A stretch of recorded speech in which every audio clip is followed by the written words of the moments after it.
بسم الله الرحمن الرحيم. الحمد لله رب العالمين، والصلاة والسلام على نبينا محمد وعلى آله وصحبه أجمعين. أما بعد، فقد مر معنا يا إخواني مسألة جمع القرآن الكريم، ويأتي الجمع بمعاني.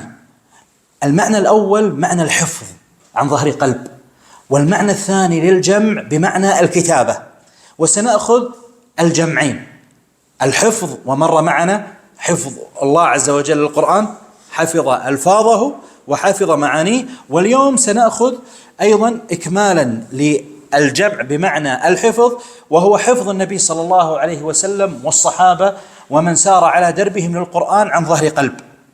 وسنأخذ أيضا نوعا آخر إن تيسر اليوم إن شاء الله، الجمع بمعنى الكتابة. طيب، صفحة 232 قال: حفظ النبي صلى الله عليه وسلم للقرآن الكريم.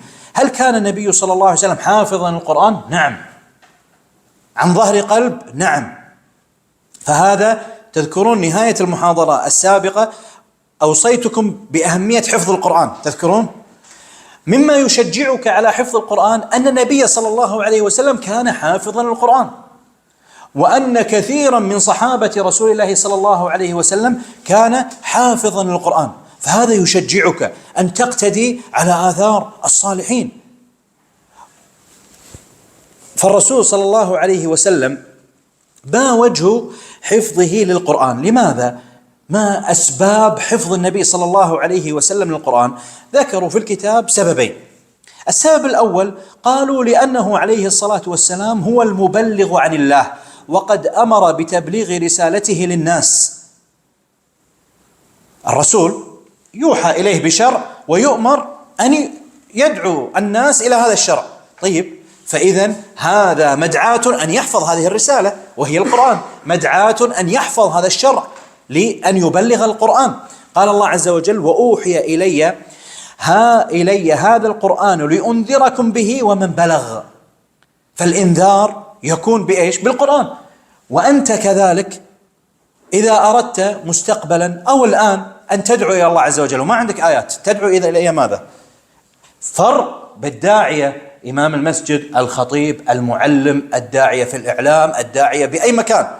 عندك آية تشرحها، آية تستدل بها، آية تحاجج عليها، معنى موجود في الآية، تذكر الآية ثم تذكر هذا المعنى. وفرق بين تقول هناك يعني معنى هو مذكور في القرآن لكن لا أدري أين. فرق بين هذا وهذا. لهذا كان النبي صلى الله عليه وسلم والصحابة من بعده من أهم ما يحرصون عليه حفظ القرآن. هذا الأمر الأول، لأنه هو المبلغ عليه الصلاة والسلام وقد أمر بتبليغ الرسالة فحفظ الرسالة. الأمر الثاني، لأن النبي صلى الله عليه وسلم أمي، لا يعرف القراءة ولا الكتابة، وبعث في أمة أمية. وتعرفون حديث جبريل لما قال له اقرأ قال ما أنا بقارئ في البخاري. فاستدعت هذه الصفة وهي الأمية أن يحفظ صلى الله عليه وسلم القرآن. لماذا؟ حتى تدفع الشبهة أنه أخذها من المعلمين، أخذها من الأساتذة، أخذها من المدرسة. القرآن هو أمي أصلا، لا يقرأ ولا يكتب، فكيف يأتي بهذا القرآن العظيم؟ قال: فاستدعت هذه الصفة فيه صلى الله عليه وسلم أن يحفظ القرآن، وهي صفة أوجدها الله فيه لحكمة بالغة، وهي دفع الشبهة عنه في كتابة القرآن من عنده.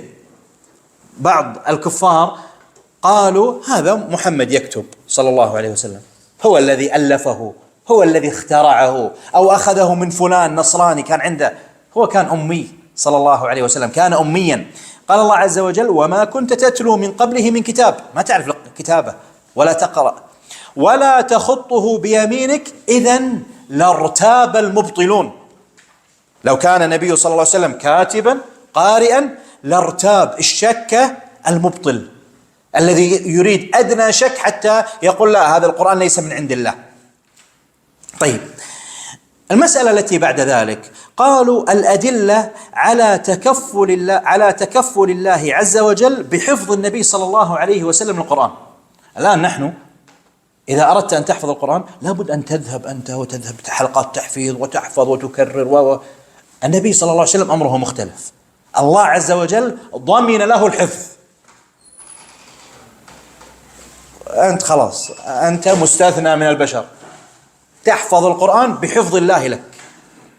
ما الدليل على هذا؟ الله عز وجل أخبر بذلك، قال للنبي صلى الله عليه وسلم: كان الرسول عليه الصلاة والسلام إذا نزل عليه القرآن يكرر مع جبريل ما يسمع من الآيات حتى يريد أن يحفظ، مثل الآن إذا أردت أن تحفظ تكرر. فقال الله عز وجل ناهيا النبي صلى الله عليه وسلم: لا تحرك به لسانك لتعجل به. لا تتعجل انك تريد ان تحفظ، لا. طيب يريد ان يحفظ، ضمن له الله عز وجل ان يحفظ، قال: ان علينا جمعه وقرآنه. جمعه يعني حفظه في صدرك، خلاص لا تحاتي. الله عز وجل تكفل، قال: انا علي اني اجمع لك وقرآنه وان تقرأه. عليكم السلام. فإذا قرأناه يعني عن طريق جبريل فاتبع قرآنه، استمع له. ثم إن علينا بيانه. فهذا دليل على تكفل الله سبحانه وتعالى وضمان من الله عز وجل للنبي صلى الله عليه وسلم أن يحفظ القرآن. قال ابن عباس في تفسير هذه الآية: إن علينا أن نجمعه في صدرك ثم نقرأه، فإذا قرأناه يعني أنزلناه عليك فاتبع قرآنه، أي فاستمع له وأنصت. طيب هذا الدليل الأول على أن الله تكفل للنبي صلى الله عليه وسلم بحفظ القرآن. الدليل الثاني قال الله عز وجل للنبي صلى الله عليه وسلم: سنقرئك فلا تنسى. خلاص هذا وعد من الله.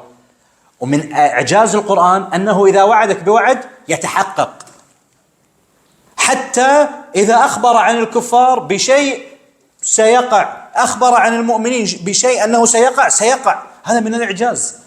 سنقرئك فلا تنسى إلا ما شاء الله. فما نسي النبي صلى الله عليه وسلم القرآن إلا ما شاء الله، الآيات المنسوخة أو الآيات التي أراد الله عز وجل أن ينساها، لكن الأصل مجمل العام للقرآن ما نساه الرسول صلى الله عليه وسلم. بل السنة، تسمعون العرضة الأخيرة، السنة التي توفي فيها النبي صلى الله عليه وسلم عرض القرآن على جبريل مرتين، سمعه في رمضان. إلا ما شاء الله ما معناها؟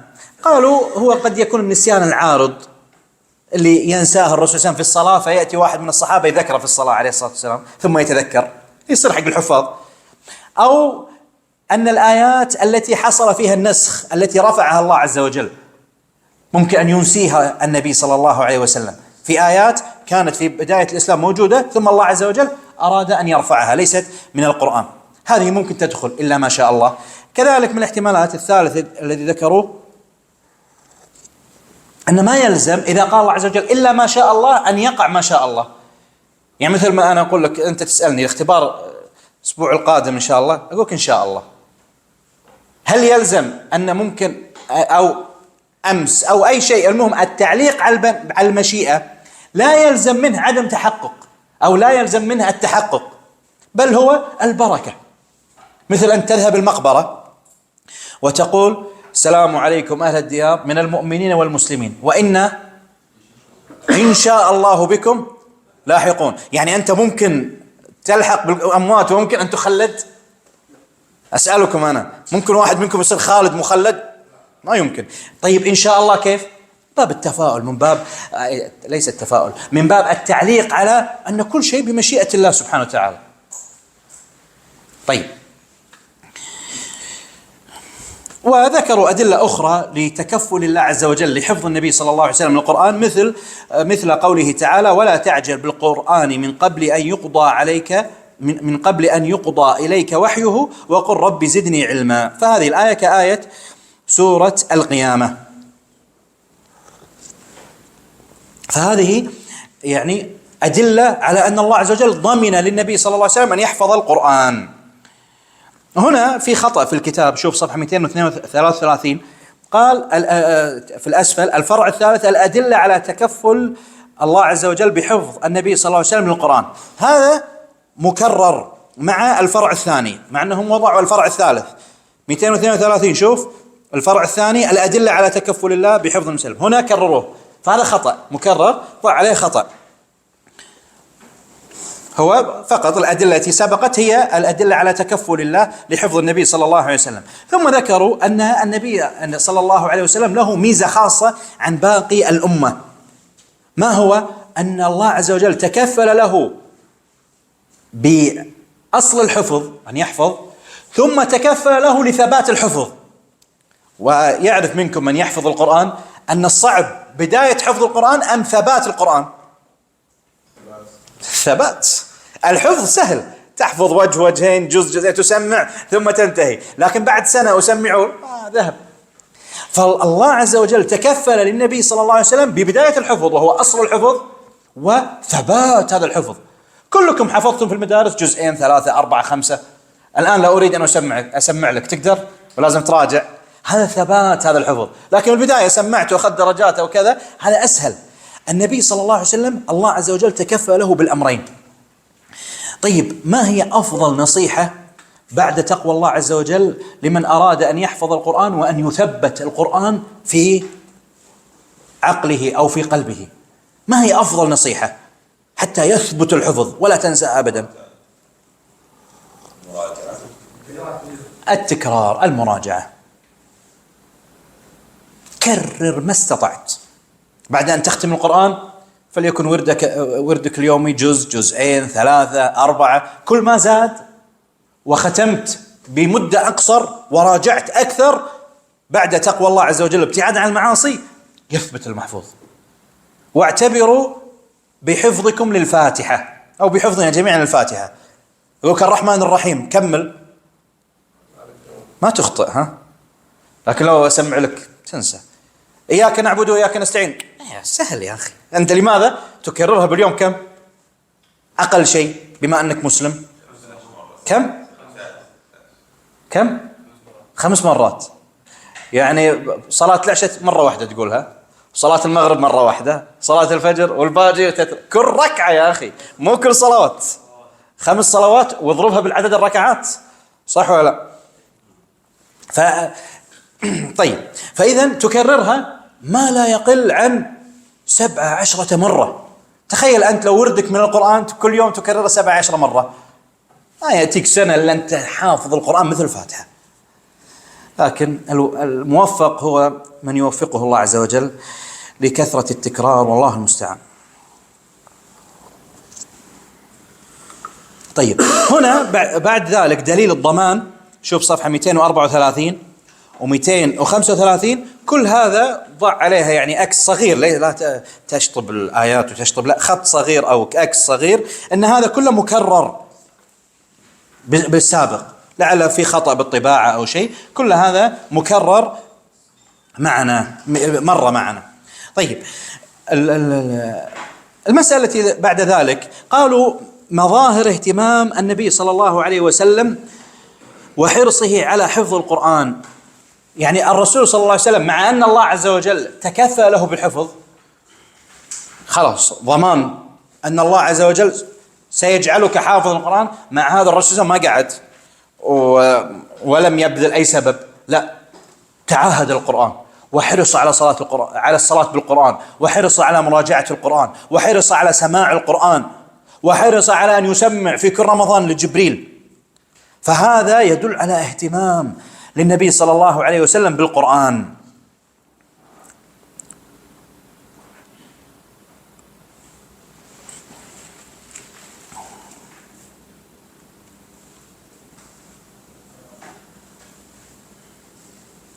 ومن ذلك يعني من الأدلة التي تبين هذا حديث عائشة وفاطمة رضي الله عنهما في البخاري ومسلم عن النبي صلى الله عليه وسلم قال: إن جبريل كان يعارضني القرآن كل سنة مرة.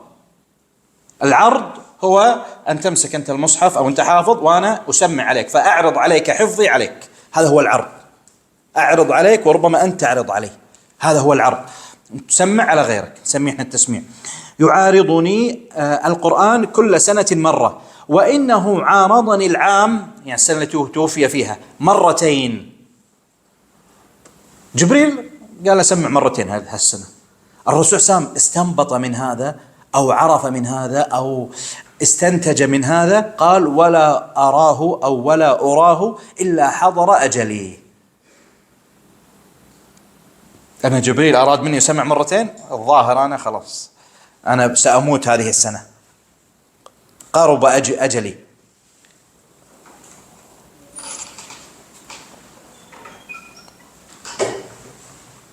طيب، هذا ما يتعلق بالنبي صلى الله عليه وسلم. المسألة التي بعد ذلك، الصحابة رضي الله عنهم ساروا على ما سار عليه النبي صلى الله عليه وسلم اهتماما بالقرآن، حفظا وفهما وعملا. لكن موضوعنا الآن الجمع بمعنى الحفظ. فهل كان الصحابة رضي الله عنهم يحفظون القرآن؟ نعم.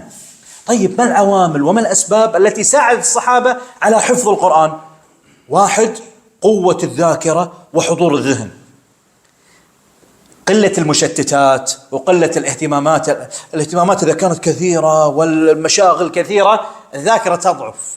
لهذا وقت الشباب من أفضل أنواع الذاكرة تكون عندك من سن يعني خلينا نقول 6 7 5 سنوات إلى ما أدري والله متى أقول، يعني خلينا نقول 30 25 بعضهم إلى 40. هذه سنين ذهبية للحفظ.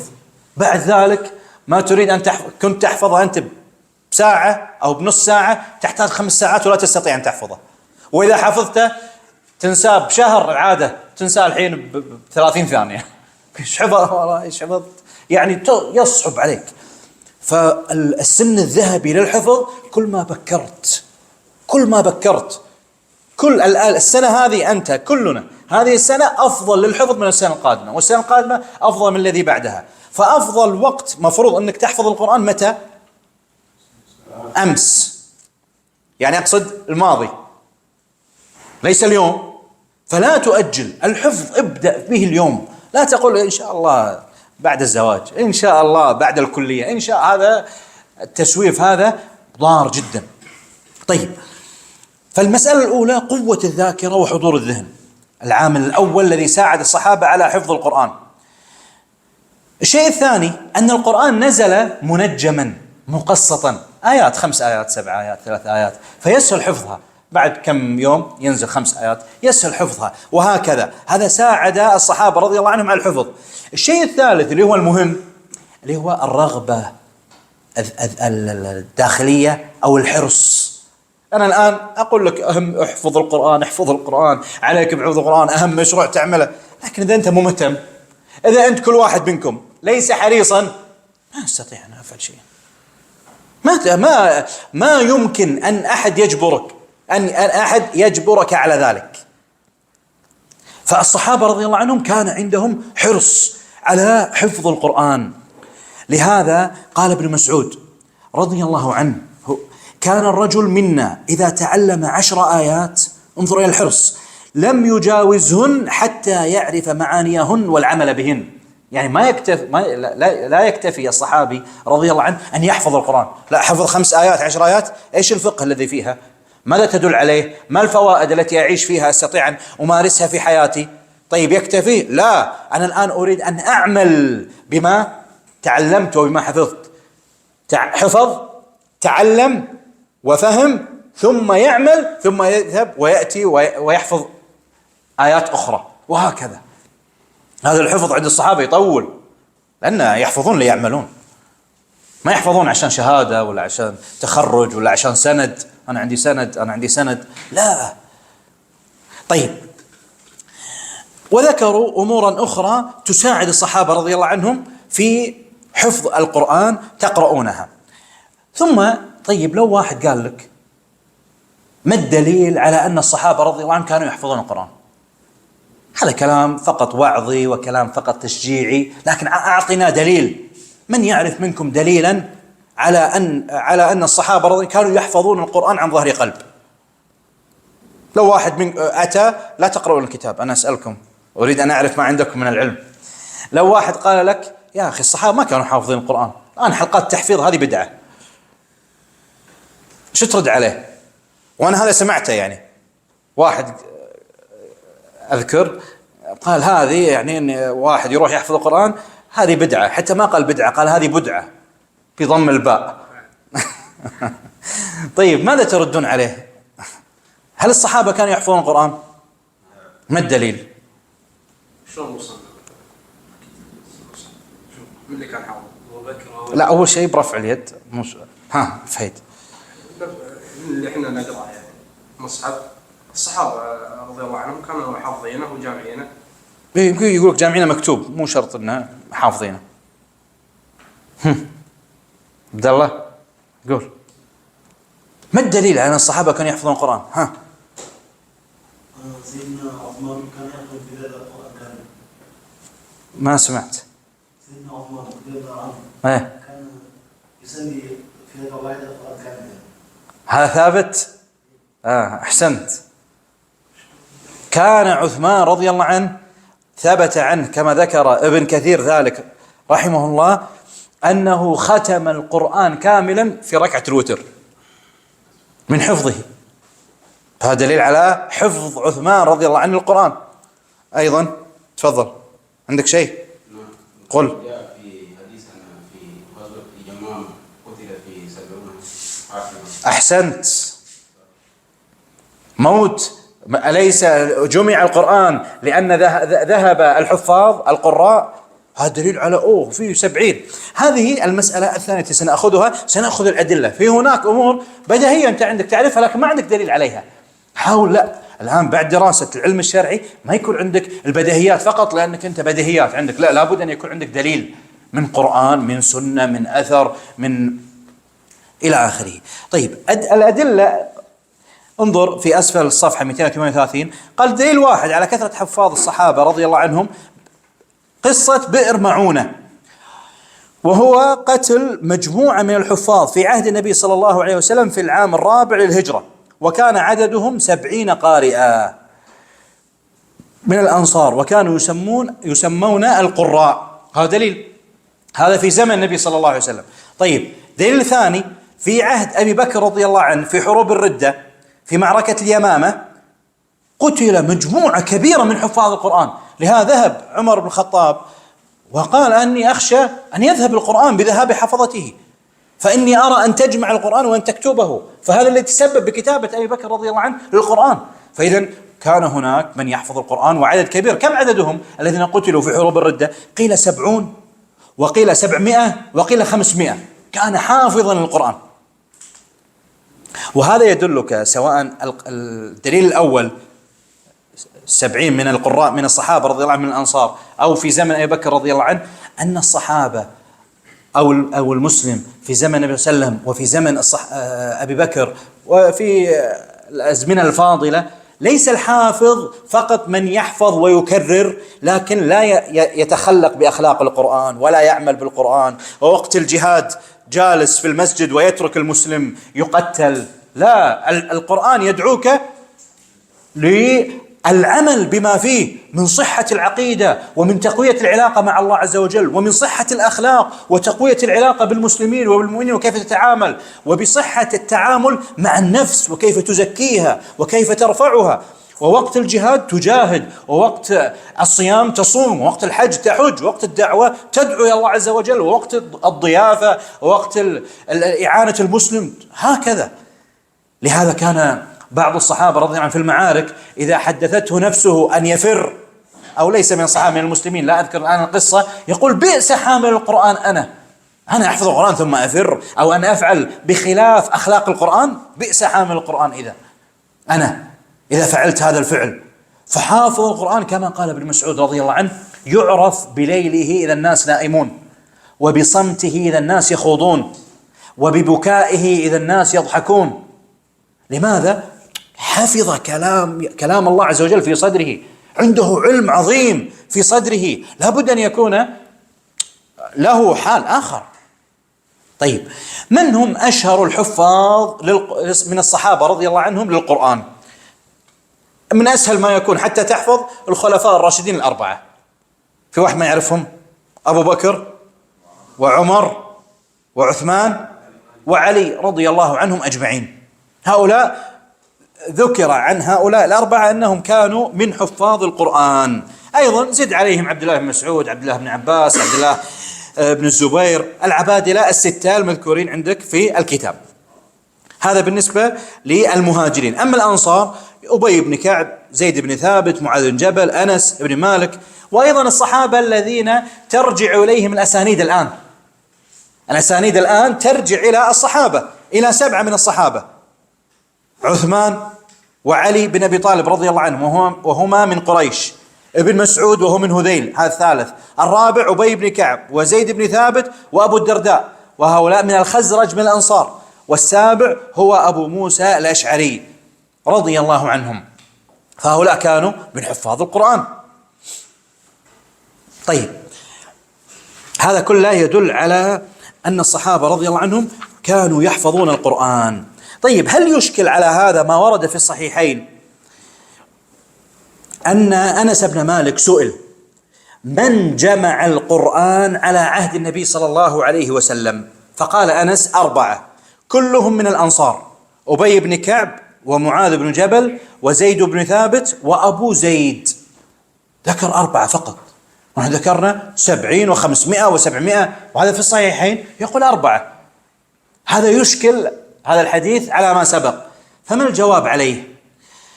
ذكروا عندكم في الكتاب أكثر من جواب. الجواب الأول أن هذا باجتهاد أنس رضي الله عنه وأرضاه، أخبر بما يعلم. أنا أقول مثلا أنا أعرف، ذكرني باسمك، حمدان، أعرف مثلا حمدان عنده أخ واحد، لا ينفي أن يأتي عبد العزيز يقول لا عنده 4 دكتور. طيب، عنده 1 وعنده 4، ما ينفي، أنا أخبرت بما أعلم أنا. فأنس مالك مسؤول من جمع القرآن قال 4، هذا ما يعلمه هو، وإلا غاب عنه أن هناك عدد كبير. هذا الجواب الأول. واضح الجواب؟ واضح ولا لا؟ طيب، الجواب الثاني قيل يحتمل أنه لما سئل من جمع القرآن على عهد النبي صلى الله عليه وسلم فأجاب بهؤلاء 4، قصد جمعا خاصا، أنهم حفظوا بإتقان، فيقصد هؤلاء 4 أكثر الصحابة إتقانا للقرآن. هذا الجواب الثاني. أو لعله قصد الجمع هنا، ليس قلنا الجمع يأتي بمعنى الحفظ ويأتي بمعنى إيش؟ الكتابة. أحسنت. فلعل قصد هنا من كتب القرآن، لكن الباقي لا، حفظوا من غير كتابة. فكل هذه احتمالات ذكرت عندكم في الكتاب ولا يتعارض مع ما هو معروف. طيب، آخر مسألة في مسألة الحفظ القرآن، ما حكم حفظ القرآن؟ ها يا شيخ تفضل، ما حكم حفظ القرآن؟ أكلمك أنا.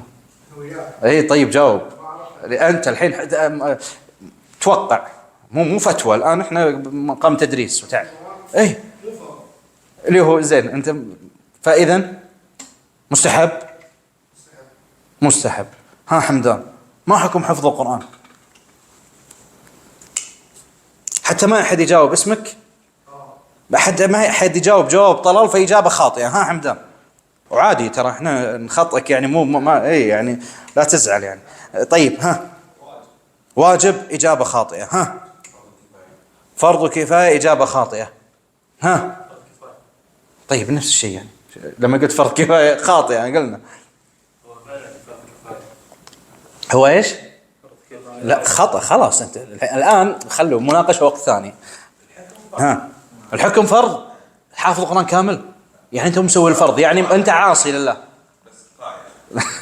انت قلت الحكم فرض. ها مستحب، خطأ. ها سنين، فرض عين، لأن سورة الفاتحة من القرآن، ولا يجوز الصلاة لمن لم يقرأ فاتحة. أيوة. وحفظ القرآن هو الواجب، فرض عين يعني. فرض عين الفاتحة، أما حفظ القرآن لو كامل فرض كفاية. أحسنت يا سنين، يا شيخ سنين. هذه الإجابة فيها تفصيل. إذا قلنا فرض كفاية، ما هو فرض الكفاية؟ الذي إذا حفظ الجمع سقط عن الباقين، صح؟ مثل صلاة الجنازة، من صلى منكم جنازة اليوم؟ ما شاء الله، أنتم أسقطتم الإثم عن من لم يصلي مثلي أنا اليوم. لكن لو افترض اليوم بالكويت ما حد صلى الجنازة، كلنا نأخذ إثم. لماذا؟ هذا فرض الكفاية، إذا قام به جماعة سقط الإثم عن الباقين ممن لم يعمل. لو قلنا حفظ القرآن فرض كفاية، فإذا لا داعي أن نحفظ الفاتحة. اسمك؟ يجي محمد يقول خلاص فرض كفاية، جزاهم الله خير، وايد ناس حفاظ، الله أكبر. محمد شو تقول؟ يقول ما أقول ولا شيء، لأنه فرض كفاية، مو لازم إني أصلي أنا بالفاتحة. فالإجابة ما نقول إجابة عامة، نقول هناك تفصيل كما عندكم في الكتاب. شوف النجمة الأولى والنجمة الثانية، النجمة الأولى حط عليها رقم 1، النجمة الثانية حط عليها رقم 2 أو ألف وباء. حفظ القرآن كاملا من الفاتحة إلى الناس فرض كفاية. إذا قام به الجمع سقط الإثم عن الباقين. أما هذا النقطة الثانية، النجمة الثانية، حفظ الفاتحة أو ما تقوم به الصلاة واجب فرض، يعني معناه من يدخل الإسلام ثم يجلس سنة وسنتين ويستطيع أن يحفظ الفاتحة حتى يصلي ولا يحفظ كسلا إهمالا يأثم. واضح؟ فحفظ الفاتحة واجب عيني على كل مسلم. أما ما زاد على ذلك فهو فرض كفاية أو مستحب. نعم تمام. والحمد لله رب العالمين.